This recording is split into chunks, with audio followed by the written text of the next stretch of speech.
Hello, this is the next instalment in The Golden Age by Kenneth Grahame. We're now up to chapter 14, Exit Tyrannus. The eventful day had arrived at last, the day which, when first named, had seemed, like all golden dates that promise anything definite, so immeasurably remote. When it was first announced a fortnight before that Miss Smedley was really going, the resultant ecstasies had occupied a full week, during which we blindly revelled in the contemplation and discussion of her past tyrannies, crimes, malignities, in recalling to each other this or that insult, dishonour, or physical assault, sullenly endured at a time when deliverance was not even a small star on the horizon. And in mapping out the shining days to come, with special new troubles of their own, no doubt, since this is but a workaday world, but at least free from one familiar scourge. The time that remained had been taken up by the planning of practical expressions of popular sentiment. Under Edward's masterly direction, arrangements had been made for a flag to be run up over the henhouse at the very moment when the fly, with Miss Smedley's boxes on top and the grim oppressor herself inside, began to move off down the drive. 3 brass cannons, sat on the brow of the sunk fence, were to proclaim our deathless sentiments in the ears of the retreating foe. The dogs were to wear ribbons, and later, but this depended on our powers of evasiveness and dissimulation, there might be a small bonfire with a cracker or two if the public funds could bear the unwanted strain. I was awakened by Harold digging me in the ribs and saying, "She's going today," was the morning hymn that scattered the clouds of sleep. Strange to say, it was with no corresponding jubilation of spirit that I slowly realised the momentous fact. Indeed, as I dressed, a dull, disagreeable feeling that I could not define grew up in me, something like a physical bruise. Harold was evidently feeling it too, for after repeating, "She's going today," in a tone more befitting the litany, he looked hard in my face for direction as to how the situation was to be taken. But I crossly bade him look sharp and say his prayers and not bother me. What could this gloom portend that on a day of days like the present seemed to hang my heavens with black? Down at last and out in the sun, we found Edward before us, swinging on a gate and chanting a farmyard ditty in which all the beasts appear in due order, jargoning in their several tongues, and every verse begins with the couplet, "Now, my lads, come with me out in the morning early." The fateful exodus of the day had evidently slipped his memory entirely. I touched him on the shoulder. "She's going today," I said. Edward's carol subsided like a water tap turned off. "So she is," he replied, and got down at once off the gate, and we returned to the house without another word. At breakfast, Miss Smedley behaved in a most mean and uncalled-for manner. The divine right of governesses to govern wrong includes no right to cry. In thus usurping the prerogative of their victims, they ignore the rules of the ring and hit below the belt. Charlotte was crying, of course, but that counted for nothing. Charlotte even cried when the pigs' noses were ringed in due season, thereby evoking cheery contempt of the operators, who asserted they liked it and doubtless knew. But when the cloud compeller, her bolts laid aside, resorted to tears, mutinous humanity had a right to feel aggrieved, and think itself placed in a false and difficult position. What would the Romans have done, supposing Hannibal had cried? History has not even considered the possibility. Rules and precedents should be strictly observed on both sides. When they are violated, the other party is justified in feeling injured. There were no lessons that morning, naturally. Another grievance. The fitness of things required that we should have struggled to the last in a confused medley of moods and tenses, and parted forever, flushed with hatred, over the dismembered corpse of the multiplication table. But this thing was not to be, and I was free to stroll by myself through the garden and combat as best I might this growing feeling of depression. It was a wrong system altogether. I thought this going of people one had got used to. Things ought always to continue as they had been. Change there must be, of course. Pigs, for instance, came and went with disturbing frequency. Fired their ringing shot and passed, hotly charged and sank at last. But nature had ordered it so, and in requital had provided for rapid successors. Did you come to love a pig, and he was taken from you, grief was quickly assuaged in the delight of selection from the new litter. But now, when it was no question of a peerless pig, but only of a governess, nature seemed helpless, and the future held no litter of oblivion. Things might be better, or they might be worse, but they would never be the same. And the innate conservatism of youth asks neither poverty nor riches, but only immunity from change. Edward slouched up alongside of me presently, with a hang-dog look on him, as if he had been caught stealing jam. "What a lark it'll be when she's really gone," he observed, with a swagger obviously assumed. "Grand fun," I replied dolorously, and conversation flagged. We reached the hen house and contemplated the banner of freedom lying ready to flaunt the breezes at the supreme moment. "Shall you run it up," I asked, "when the fly starts, or wait a little till it's out of sight?" Edward gazed round him dubiously. "We're going to have some rain, I think," he said. And it's a new flag. It would be a pity to spoil it. Perhaps I won't run it up at all." Harold came round the corner like a bison pursued by Indians. "I've polished up the cannons," he cried, "and they look grand. Mayn't I load 'em now?" "You leave 'em alone," said Edward severely, "or you'll be blowing yourself up." Consideration for others was not usually Edward's strong point. "Don't touch the gunpowder till you're told, or you'll get your head smacked." Harold fell behind, limp, squashed, obedient. "She wants me to write to her," he began presently. "Says she doesn't mind the spelling if I'll only write. Fancy her saying that."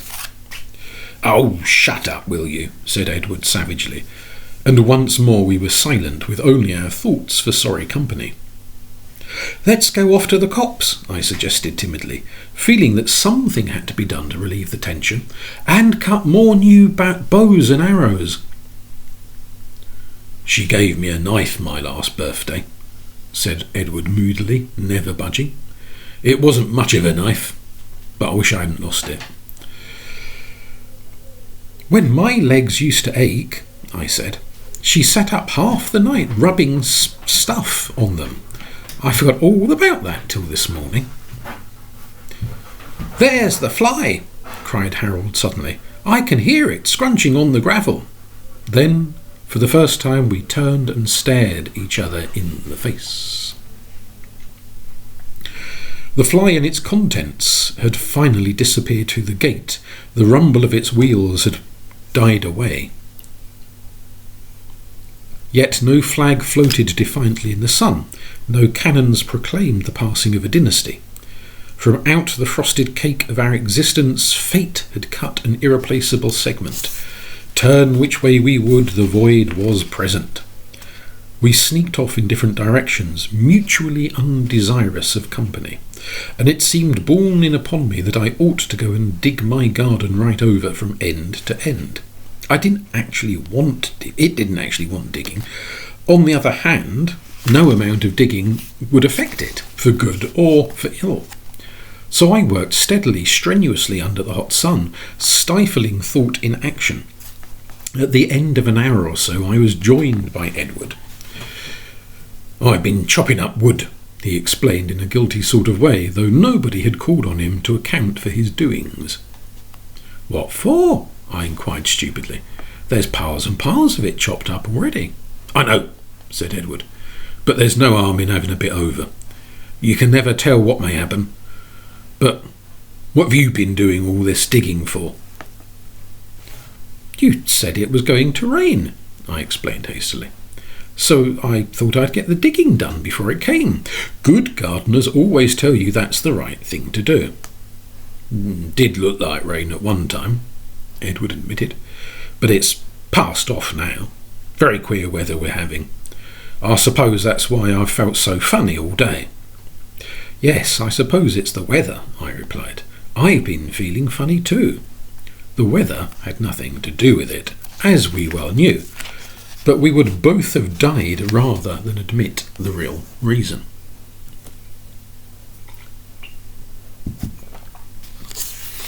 Chapter 15. The Blue Room.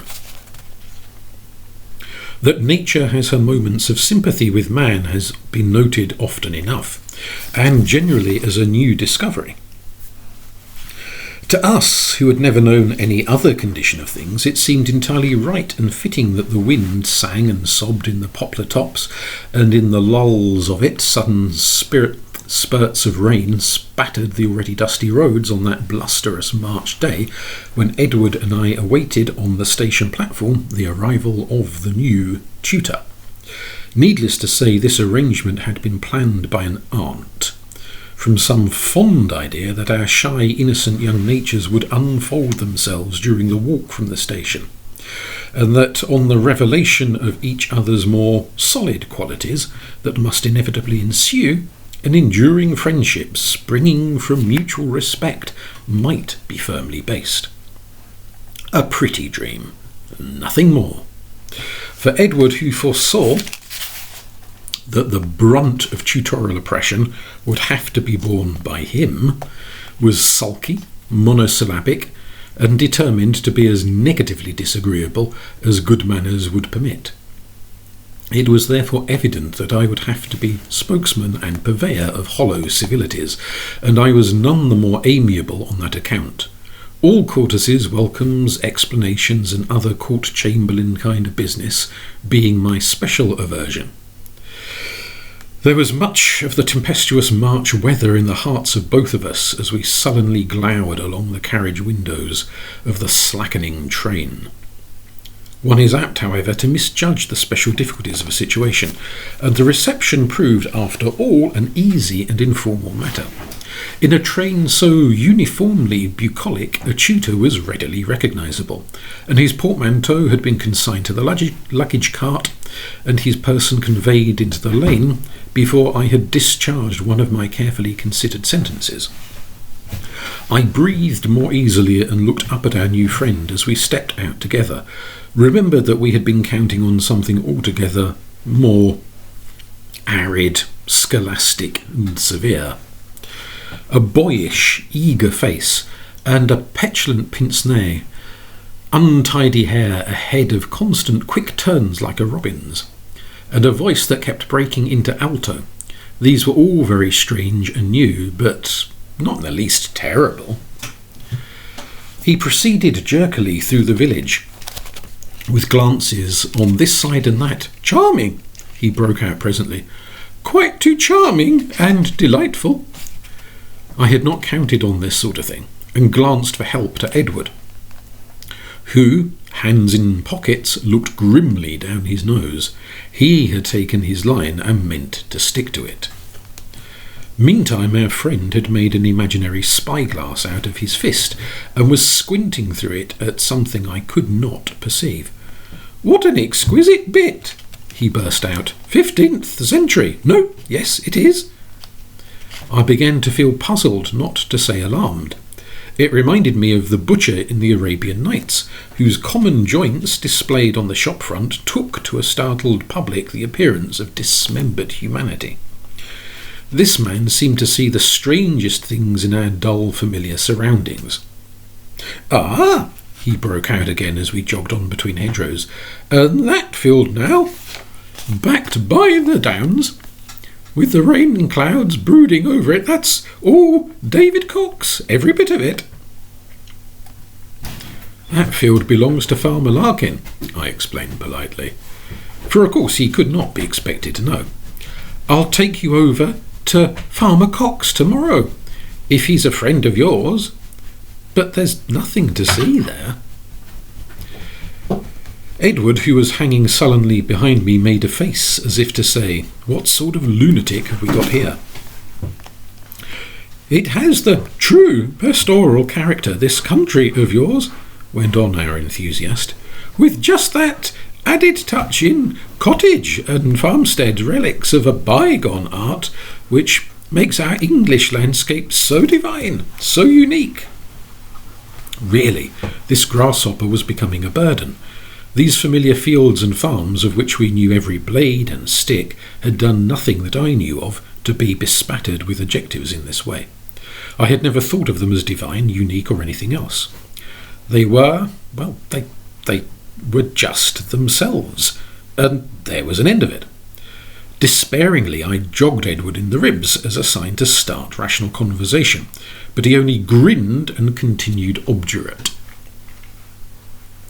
"You can see the house now," I remarked presently, "and that's Selina chasing the donkey in the paddock. Or is it the donkey chasing Selina? I can't quite make out, but it's them anyhow." Needless to say, he exploded with a full charge of adjectives. "Exquisite," he rapped out. "So mellow and harmonious, and so entirely in keeping." I could see from Edward's face that he was thinking who ought to be in keeping. "Such possibilities of romance now in those old gables." "If you mean the garrets," I said, "there's a lot of old furniture in them, and one is generally full of apples, and the bats get in sometimes under the eaves and flop about till we go up with hairbrushes and things and drive them out. But there's nothing else in them that I know of." "Oh, but there must be more than bats," he cried. "Don't tell me there are no ghosts. I shall be deeply disappointed if there aren't any ghosts." I did not think it worth while to reply, feeling really unequal to this sort of conversation. Besides, we were nearing the house when my task would be ended. Aunt Eliza met us at the door, and in the crossfire of adjectives that ensued, both of them talking at once, as grown-up folk have a habit of doing, we two slipped round to the back of the house and speedily put several broad acres between us and civilization, for fear of being ordered into tea in the drawing-room. By the time we returned, our new importation had gone up to dress for dinner, so till the morrow at least we were free of him. Meanwhile, the March wind, after dropping a while at sundown, had been steadily increasing in volume, and although I fell asleep at my usual hour, about midnight I was wakened by the stress and the cry of it. In the bright moonlight, wind-swung branches tossed and swayed eerily across the blinds. There was rumbling in chimneys, whistling in keyholes, and everywhere a clamour and a call. Sleep was out of the question, and sitting up in bed, I looked round. Edward sat up too. "I was wondering when you were going to wake," he said. "It's no good trying to sleep through this. I vote we get up and do something." "I'm game," I replied. "Let's play at being in a ship at sea." The plaint of the old house under the buffeting wind suggested this naturally. "And we can be wrecked on an island or left on a raft, whichever you choose, but I like an island best myself because there's more things to do on it." Edward, on reflection, negatived the idea. "It would make too much noise," he pointed out. "There's no fun at playing at ships unless you can make a jolly good row." The door creaked and a small figure in white slipped cautiously in. "Thought I heard you talking," said Charlotte. "We don't like it. We're afraid. Selina too. She'll be here in a minute. She's putting on her new dressing gown she's so proud of." His arms round his knees, Edward cogitated deeply until Selina appeared, barefooted and looking slim and tall in the new dressing gown. Then, "Look here," he exclaimed. "Now we're all together, I vote we go and explore." "You're always wanting to explore," I said. "What on earth is there to explore for in this house?" "Biscuits," said the inspired Edward. Hooray! Come on, chimed in Harold, sitting up suddenly. He had been awake all this time, but had been shamming sleep lest he should be fagged to do anything. It was indeed a fact, as Edward had remembered, that our thoughtless elders occasionally left the biscuits out, a prize for the night-walking adventurer with nerves of steel. Edward tumbled out of the bed and pulled a baggy old pair of knickerbockers over his bare shanks. Then he girt himself with a belt into which he thrust on the one side a large wooden pistol and on the other an old single stick. And finally he donned a big slouch hat, once an uncle's, that we used for playing Guy Fawkes and Charles II up a tree in. Whatever the audience, Edward, if possible, always dressed for his parts with care and conscientiousness, while Harold and I, true Elizabethans, cared little about the mounting of the piece, so long as the real dramatic heart of it beat sound. Our commander now enjoined on us a silence deep as the grave, reminding us that Aunt Eliza usually slept with an open door past which we had to file. "But we'll take the short cut through the blue room," said the wary Selina. "Of course," said Edward approvingly. "I forgot about that. Now then, you lead the way." The blue room had, in prehistoric times, been added to by taking in a superfluous passage, and so not only had the advantage of two doors, but also enabled us to get to the head of the stairs without passing the chamber wherein our dragon aunt lay couched. It was rarely occupied, except when a casual uncle came down for the night. We entered in noiseless file, the room being plunged in darkness, except for a bright strip of moonlight on the floor, across which we must pass for our exit. On this our leading lady chose to pause, seizing the opportunity to study the hang of her new dressing gown. Greatly satisfied thereat, she proceeded, after the feminine fashion, to peacock and pose, pacing a minuet down the moonlit patch with an imaginary partner. This was too much for Edward's histrionic instincts, and after a moment's pause he drew his single stick and with flourishes meet for the occasion strode onto the stage. A struggle ensued on approved lines, at the end of which Selina was stabbed slowly and with unction, and her corpse borne from the chamber by the ruthless cavalier. The rest of us rushed after in a clump, with capers and gesticulations of delight, the special charm of the performance lying in the necessity for its being carried out with the dumbest of dumb shows.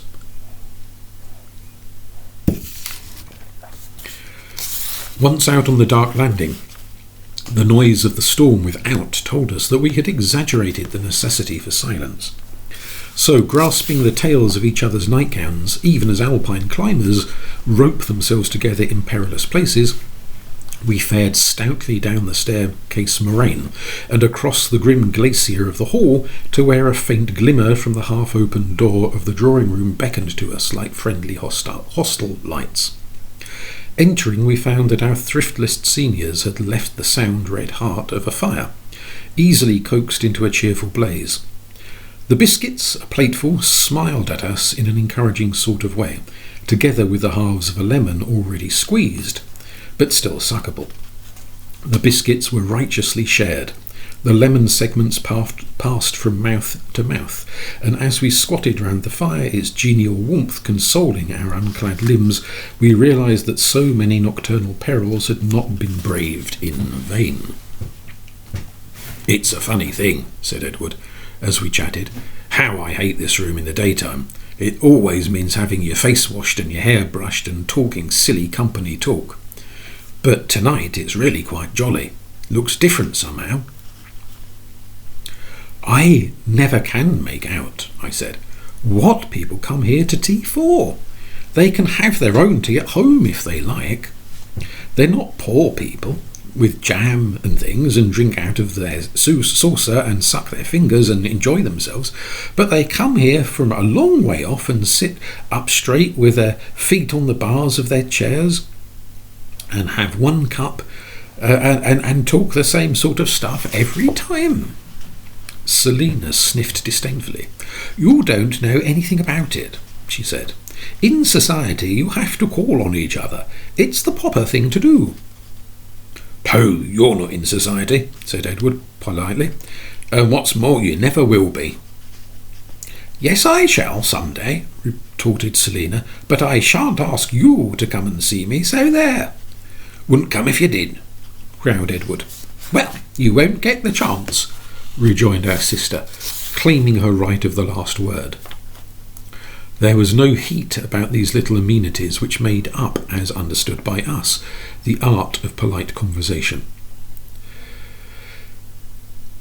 I don't like society people," put in Harold from the sofa, where he was sprawling at full length, a sight the daylight hours would have blushed to witness. "There were some of them here this afternoon when you two had gone off to the station. Oh, and I found a dead mouse on the lawn, and I wanted to skin it, but I wasn't sure I knew how by myself, and they came out into the garden and patted my head. I wish people wouldn't do that, and one of them asked me to pick her a flower. Don't know why she couldn't pick it herself, but I said, 'All right, I will, if you'll hold my mouse.' But she screamed and threw it away, and Augustus, the cat, got it and ran away with it. I believe it was really his mouse all the time, because he had been looking about as if he'd lost something.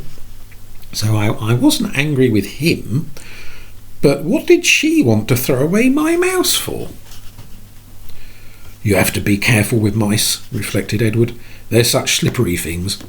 Do you remember when we were playing with a dead mouse once on the piano, and the mouse was Robinson Crusoe and the piano was the island, and somehow Crusoe slipped down inside the island into its works, and we couldn't get him out, though we tried rakes and all sorts of things, till the tuner came, and that wasn't till a week after, and then—" Here Charlotte, who had been nodding solemnly, fell over into the fender, and we realised that the wind had dropped at last, and the house was lapped in a great stillness.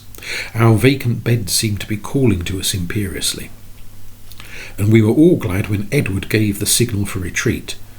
At the top of the staircase, Harold unexpectedly turned mutinous, insisting on his right to slide down the banisters in a free country. Circumstances did not allow for argument. I suggested frogs marching instead, and accordingly frogs marched he was, the procession passing solemnly across the moonlit blue room, with Harold horizontally and limply submissive, snug in bed at last. I was just slipping off into slumber when I heard Edward explode with chuckle and snort.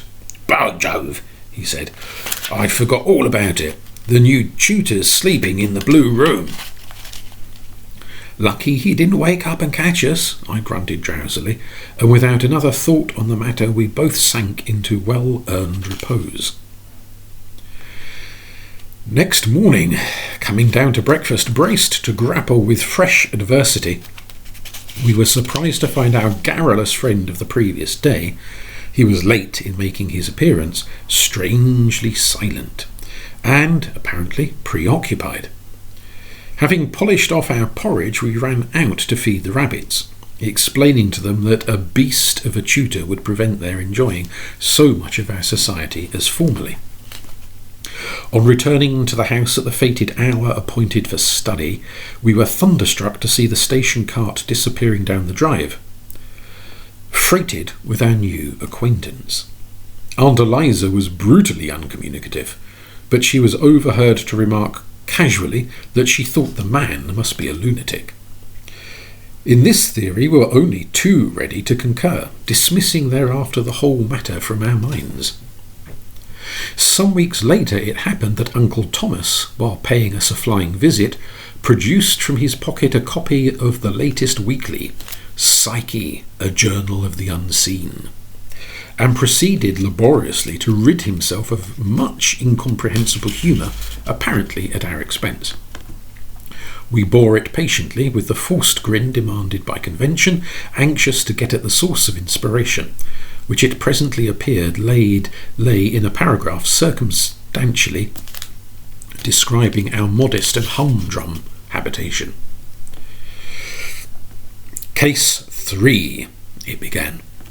"The following particulars were communicated by a young member of the Society, of undoubted probity and earnestness, and are a chronicle of actual and recent experiences. A fairly accurate description of the house followed, with details that were unmistakable. But to this there succeeded a flood of meaningless drivel about apparitions, nightly visitants, and the like, writ in a manner betokening a disordered mind, coupled with a feeble imagination. The fellow was not even original. All the old material was there: the storm at night, the haunted chamber, the white lady, the murder reenacted, and so on, already worn threadbare in many a Christmas number. No one was able to make head or tail of the stuff, or of its connection with our quiet mansion, and yet Edward, who had always suspected the fellow, persisted in maintaining that our tutor of a brief span was, somehow or other, at the bottom of it.